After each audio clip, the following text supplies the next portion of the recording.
This week has been more active in trade rumors around the Chicago Bulls than I at least expected coming into this week. We're going to recap all the rumors around the week and what the Bulls' trade assets are really looking like. We're going to take a look at that. Plus, we're going to round up on the mock drafts and who the mocks have the Chicago Bulls taking. And Josh Giddey's on his way back to the United States. I think he's actually in LA as it stands right now. We're going to talk about all that and more right after this.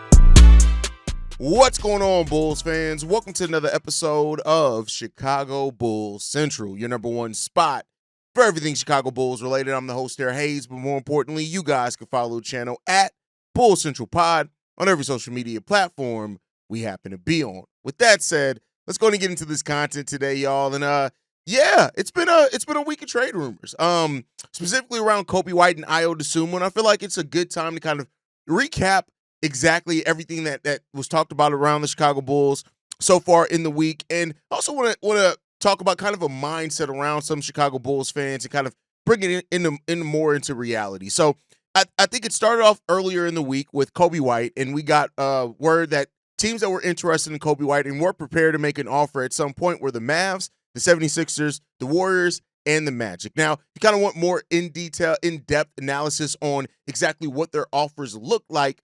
You can go back to that episode. I'll try to make sure I tag it in the comment section of this video. But it basically worked out to the Dallas Mavericks, one of Derik Lively, PJ Washington, and our Daniel Gafford, and then future first-round picks. The 76ers, it was built around not a lot there, right? I want to be clear that there was not a lot there. There was, a kind of rumor talked around about the Bulls trying to, move up to their draft pick, but it doesn't really seem realistic. The Warriors was, of course, built around Jonathan Kuminga and other pieces. Then the Magic was around the 16th pick and Cole Anthony. Now, when it comes down to it, Coby White, you guys know how I feel on Coby White. I feel like that Coby White is a player that because you have to make a tough decision on his contract extension and because it's likely to go through unrestricted free agency, it means that, if the Bulls feel like he's not going to re-sign here, they may be forced to make a move.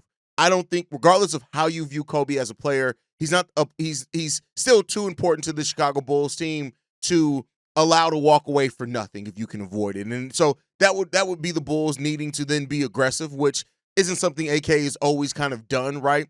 Because I could see AK completely saying, we made a real good, we made what we feel was a strong offer to Coby White. He decided to go other places. We wish him the best and just be stuck. Holding on to nothing, right?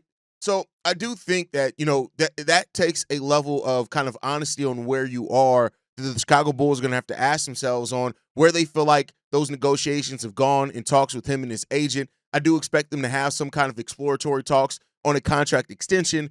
At that extension talks is where you can kind of get a feel on what he's going to want in unrestricted free agency, those type of things. And, hopefully the Bulls are staying ahead of that, right? So, if the Bulls were to move on from Coby, I do think that, it's you have Ayo, who's in no way the offensive player that Coby White is by any stretch of the imagination. But I do think Ayo and his defensive prowess and the fact that Ayo has some of our best lineups include Ayo Dosunmu in them, that if you do lose Coby White or you're forced to move him, for one, I hope that you're getting something back to where you can kind of replace Coby White, not necessarily in that trade, but an asset, whether it's the 16th overall pick or something like that. But so that's the question that the Bulls have to ask themselves. And that's an evaluation that I think in fairness that AK hasn't always been the best at, is evaluating that. And so that's what is going to come down to those negotiations and really looking at it ahead and seeing what do you have in these guys, right? So that is what it is. But in speaking about Ayo, that's the other guy that it seems like teams are sniffing around. Now, this should be no surprise, right? At the trade deadline, it was said by Casey Johnson and others that Ayo Dosunmu actually got more trade calls from other teams than even the Coby White, right? But the Bulls turned those calls down. Now, Ayo's on an even more of a team-friendly contract than Coby White at $7 million. And, I think if you're going to move him, you can. And I think because his contract's so low, if you move him now, of course, you're getting more draft assets back theoretically. Now, again, much like with Coby White, I think Ayo should only be moved if you're pretty sure that you're not going to be able to re-sign him. Whether it means because you're giving Coby White so much money that you don't have the money to re-sign Ayo Dosunmu, or you feel like you don't have the money because by the salary cap they will. But if you feel like it's too much of an investment to have in those three players, which I think between Giddey, Coby, and Ayo, if you extend all of those, you're looking upwards of $75, $80 million between all those guys, depending on how things work out. So, that's something that you have to look at, and I think you have to evaluate in this as well. And that's going to be a tough call for the Bulls to make. But with Ayo, the Houston Rockets, which makes some sense, whether with Fred VanVleet, I think Ayo fits the defensive identity of that team. I do think, I've seen people say, well, we can't do it unless we get the number 10 pick. And it's like, no, come on now. Like, Ayo's great, but you're not yet. Like, even if you were to finagle the number 10 pick, you're not getting much back under that. So my Bulls fans are like, we got to get the 10 and Jabari. Like, be realistic. If the Bulls do move Ayo, it's probably because the Houston Rockets have already made a subsequent move for a star, which is the reported thing that they want, and they're making a subsequent move to kind of solidify that, especially if that star is more of a focus of an offense, and they've given up some of their perimeter defense. They're going to want to kind of recoup that. So, while there were no really kind of trade specifics in that trade rumor, I would imagine it's built around some version of some future first, maybe Cam Whitmore in there as well, as Ayo's contract's a little bit lower. I know people have said, and I even talked about the chance of it being Jabari Smith. I see that as slim, especially if they do give up Alperen Sengun in the trade for a star. But, we'll see what the Rockets come to the table with, and if those kind of rumors become a little bit more focused as we get into the offseason. The Warriors, another package built around Ayo, Vooch, Jonathan Kuminga. Right. We'll see what happens there. The Dallas Mavericks are also a team interested in Ayo, rumored to be interested in Ayo. I think that makes sense. With Spencer Dinwiddie as an expiring contract, Kyrie Irving's going to be hurt the majority of the season. I think all those things play a part into the Mavs and why they could be interested in Ayo. Nico Harrison talks about defense. That's Ayo's best trait. But then again, I feel like some of those rumors kind of undercut exactly how good Ayo is. And then the Detroit Pistons. I think Ayo would fit that Pistons team, but I'm not here to make other teams better, which we'll get into something that we'll talk about. Now, for my Bulls fans that say, no, why are we talking about this? We need to be trading Patrick Williams. We need to be trading Nikola Vucevic. It's quiet on those fronts. It's been very quiet around Patrick Williams, which it should be. I don't expect a trade market to formalize around Patrick Williams at all. His contract, while not a bad contract in of itself, his play makes that contract an overpay, right? So, and that's sad when it's a literally a decent contract and you make that contract look like such an overpay because of your lack of, anyway. Not going to get into that. But things have been really quiet around the Patrick Williams front. And other than us hearing that the Chicago Bulls are kind of over Patrick Williams shit, that they've put it all on him. They've had him work with 3 different development coaches. And at this point, he's going to have to fight himself. And it seems like he's fallen out of that rotation. Things have been quiet on the Patrick Williams trade front. And I expect that. I don't expect Patrick Williams to be traded unless he's included in a much larger deal for salary reasons. But I don't think even a team's going to come calling saying, hey, we want to take a shot on P. Will. Take this protected first. I don't think that's where P. Will is right now. I think P. Will's trade value is in the absolute toilet, and that's what it is. And so for all my Bulls fans that continue to say, why are we moving Patrick Williams? Where's the Patrick Williams trade? Let me ask yourself this. What would you be willing to give up for Patrick Williams? And if you're saying, well, I wouldn't give up anything for Patrick, why the hell would you think? Why the hell would you think other teams will? We got to stop thinking that we can move our trash for a gym. Like, I get it as a fan, like the thought process of, oh, well, we can't move this guy while this guy's still on the team. That's not how that works, right? If it was easy to trade garbage, every team in the league would trade their garbage. Every team in the league would, period. It's not that simple. It's not that easy. Stop trying to oversimplify something when it's very clear. Nobody's going to want to pay Patrick. We don't want to pay Patrick Williams right now. Why the hell would somebody else want to pay Patrick Williams willingly when they already see the Bulls do it and it was a mistake? Just think about that, right? Nikola Vucevic, very quiet, which I did think that Vooch would be a little bit louder because he is the trade piece that makes the most sense for the Bulls to move. That could be, though, because the Bulls maybe already have a partner worked out, right? We heard at the trade deadline that they did some good groundwork on a potential offseason move. Maybe that's what that's pointing to. And if it is, cool, right? I like great. But things are quiet on the Vooch trade. Things are quiet on the Patrick Williams trade front. But that leads me to the conversation that I want to have here, right? And I think this is a conversation that Bulls fans have to realize. And, my boy Rob left this comment, and Rob, no shots at Rob because he's a very smart, and listen, he's one of the biggest supporters that we have here. But he made a comment after the Ayo video and was like, Ayo's untradeable. Listen, I hate to tell y'all this. There's nobody that's untradeable on this team. Nobody, period. Now, that does not mean, and this is where some of the other side of things go to, just because nobody should be untradeable. Oh, sorry, that was Basil Popular that said Ayo's untouchable. No, just because nobody should be untouchable does not mean that you should just trade them for pennies on the dollar, right? That's not what it is either. The truth is somewhere between the two, right? So a lot of people have this mindset that because nobody should be untradeable or untouchable, that all of a sudden means that, oh, well, since they're not untouchable, yeah, if a team calls in and they give us a 2030 projected 2031 protected top 20 pick, let's take it. We got to stack assets. No, that's stupid. That's what that is. That's stupid. Like, and even people saying, well, we got to take advantage of the fact that they're on team-friendly deals and we got to do that. Like, no, again, that's stupid. So you don't want to be stupid one way and then or be stupid the other. You don't want to be stupid to where you turn down a decent deal for a player because you love that player, but it could actually help your team be better. But you also don't want to give up a player that has value, at least for your team, just so you can make you can have some movement. I think some Bulls fans get caught up in just wanting to see the Bulls do something that they ask for stupidity in trades. And that's just not what it is, right? You should not be willing to move anybody just for the sake of movement. And some, again, I'm saying some, not all, some Bulls fans may not even realize that that's what they're doing. They are asking the Bulls to move pieces just so you can say that your front office did something, just so you can say, oh, well, at least we got another future for. And by the way, you motherfuckers, right, that try to excuse everything by saying, oh, well, if we make this trade and it ends up being a bad trade, thus we get worse and our draft pick gets better. Stop with the bullshit, right? No, you don't want to make stupid trades just for a chance to get better odds at the lottery, which then you're going to complain about whoever the damn Bulls pick. Like, stop the stupid shit. Like real talk. So the Bulls are in a position where, again, I will acknowledge and I will say nobody's untradeable. Nobody. Maybe except for Modest Buzelis, right?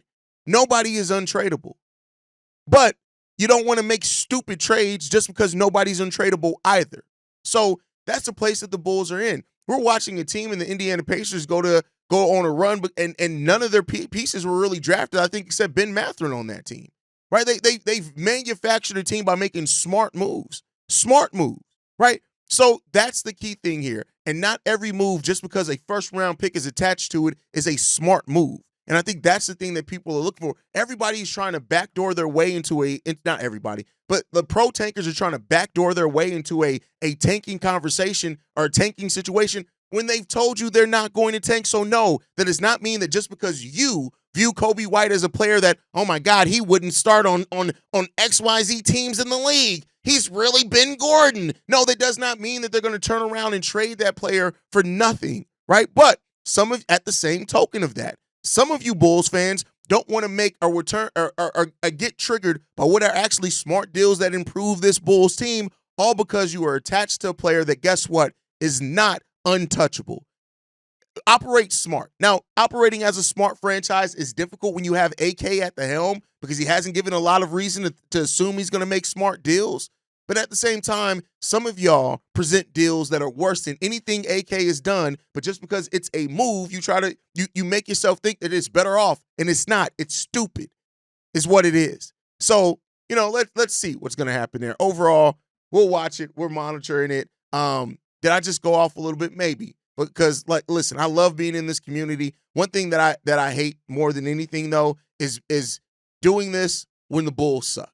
And not because of the standpoint of me and doing the show. I love doing the show. I love talking about the Bulls every single day. I am blessed to be in a position to talk about my favorite teams for a living. But some of y'all make this shit more difficult than what it needs to be because y'all whiny, complainy, and bitchy. And that's just the reality of it. But with that being said, let's get into kind of more positive news. This is going to be something that we probably do every week, right? Is recap where the mocks happen, especially after the draft combine. Some private workouts and pro days have happened as well. So there have been updates to the mocks. Let's see who the mocks got the Chicago Bulls drafting. ESPN and Yahoo Sports have the Chicago Bulls drafting Derik Queen. And this is a guy that a lot of people do like, right? Derik Queen is a guy that, after the NCAA tournament, his draft stock was on the rise. Some people had it expected, and they were like, he could be drafted in the top 5 or 6. And then the combine, the workouts, that seemed to drop down some. So it seems like it could be a scenario, depending on how the draft board falls, that there are people that literally that there's a chance that Derik Queen could fall to the Chicago Bulls. Now, you're not drafting Derik Queen because he's defensively what you need. Yeah, the 1.1 blocks, 1.1 steals, that's more from activity than it is from those things being the strongest part of your game. It's not really doing much for the rim protection. But is something about Derik Queen and just the motor that he has, right? How he's able to score, the advanced moves that he has, how the playmaking, and that's what you're looking at if you were to draft Derik Queen. It's the offensive upside. And again, he's not a slouch defensively. He's not Nikola Vucevic defensively, but he doesn't bring the switchability, the rim protection that you need at that next level. He just doesn't bring that. But I do think that he has some ability to space the floor a little bit because he can hit a midi to a degree. There's a little bit concern about the consistency there, but he can hit the midi. And I think when it comes down to it, like, if you do draft Derik Queen, it's because of the mentality, what he brings offensively, but it doesn't solve what are your issues on paper right now, though. Bleacher Report, CBS Sports have the Bulls drafting Collin Murray-Boyles. Now, yesterday's episode, I did the top 5 picks for the Bulls. Tomorrow's episode on the mailbag, I'm going to do the top 5 players the Bulls should stay away from. C&B is going to be on that list. I'm sorry, but at a player at 6'6", 6'7" with shoes on, that his best position may end up being center just because of his play style, who basically was able to be as effective as he was on offense in college because he was able to operate as a high-usage player, but that's not going to happen here. He doesn't have the skills to be that in the NBA. You're looking at him just for the defense. And to me, somebody who's going to probably be a defensive specialist for you at the next level is not worth drafting at the 12th overall pick when you have so many prospects that give things on both sides of the ball. But that's just my personal opinion. Again, not knocking the defensive ability of Collin Murray-Boyles. Defensively, he can maybe be a defensive player of the year candidate. But unfortunately, there's nothing to his offense in the NBA. That offense is not going to work in the NBA. It's just not. And those Draymond Green comparisons are trash. People now use the Draymond Green comparisons for players that don't have a true position and that are unique. And Draymond Green was such a unique player that went to a unique team that eventually had a coach in Steve Kerr that had a system that was perfect, made for his skill set with the personnel that they had on the court. I just don't see it, man. I don't see it. I don't see the fit with Monty Buzelis and Collin Murray-Boyles either. I don't like it, but hey, that's what those mocks have the Bulls drafting. And then you have USA Today that has the Bulls drafting Ayo Newell. Now, Asa, the draft combine didn't do him necessarily any favors, but then it seemed like in the 1-on-1, the 5-on-5 workouts, that it kind of came around a little bit more as well to him. And he's a player that I don't think there's any chance, if there's any doubt that he's going to be there at number 12 for the Bulls. I think he's going to be there, right? Now, it's starting to be some people that are starting projecting to come back into the lottery after dropping kind of more towards the 18-20s. I think it just comes down to he brings a lot of defensively what you need for the Bulls. I think the switchability, the lob threat, the rim running, the shot blocking, the steals, the assist percentages, the rebound percentage is a little bit concerning. I also think that he has more offensive upside than some of the other guys in here, but we'll see, right? Overall, he's still a young player too when it comes down to it. The 74.8% from the free throw line and almost 3 free throw attempts, like it's something to look at when it comes down to it. So I like Ayo Newell. I don't like him as much as I did at the start of this draft process, but I still think he brings quite a lot of what the Bulls do need. And I guess we'll see what happens in that one. But I think it'll depend on, I still have guys like Rasheer Fleming over him, definitely Thomas Sorber I have over him as well.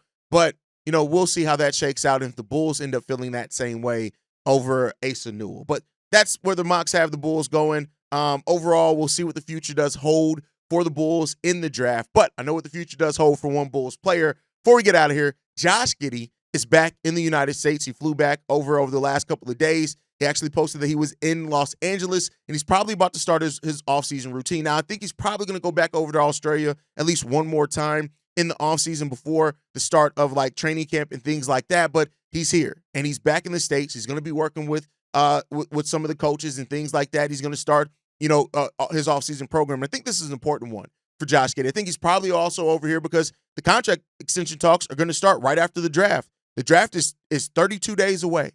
So once that draft happens, basically the immediate pivot is going to be those contract extension talks because free agency opens up. They don't have the large gap anymore. Free agency opens up 5 days after the draft. So you're going right from that to the free agency talk. So, basically having 30 days to work out, talk with your agent, meet with your agency, start preparing on what you want from any type of move, what you're willing to accept, and then start working out. So I'd be interested to see if anybody goes to LA as well and they work out with Giddey as a team, because this team really did seem to become really close over the end of the season. So we'll see what that future holds for Josh Giddey and the Chicago Bulls. But that's my time for today, guys. Tomorrow is the mailbag episode. We got a video voicemail again for Brian. I'm excited to play. But get those voicemails in for the mailbags on Saturdays and Sundays. Thank you guys for tuning in. Make sure you guys are following us at Bull Central Pod. You can send us any feedback, questions, comments, concerns, bullcentralpod@gmail.com. Lastly, if you want to leave a text message and our voicemail for the mailbag, the number to do so, 773-270-2799. We are the #1 spot for everything Chicago Bulls related, but that's thanks to you, lovely and beautiful people. And like I like to end every episode on, go Bulls. Love you guys. See red if you can, y'all. Peace. This has been a presentation of the Break Media.